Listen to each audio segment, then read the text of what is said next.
Question number 35. Okay.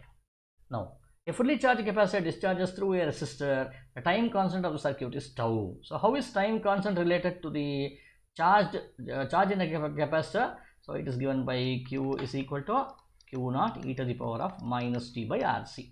Or you can also write this as Q equal to Q naught e to the power of minus T by tau. Okay. The initial energy stored in the capacitor is E. What is the energy stored in the capacitor given by? This is given by Q square. Where is it?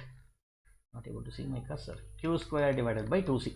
Okay. What is the energy stored in the capacitor? T equal to tau. But T equal to tau, what happens to the charge? Charge becomes Q is equal to Q naught e to the power of minus tau divided by tau, which will now be equal to tau cancels, which will be Q naught e to the power of minus 1, which will now be equal to Q naught by E. So therefore, now if I substitute it over here, after a time tau, the energy E dash will now be equal to Q naught square divided by E square divided by 2C. Now which I can write this as 1 by E square into Q naught square divided by 2C. What is Q naught square by 2C? See, Q naught is nothing but initially a time t equal to 0, right? If I put t equal to 0, you get Q equal to Q naught. Okay, that's the initial energy stored in the capacitor.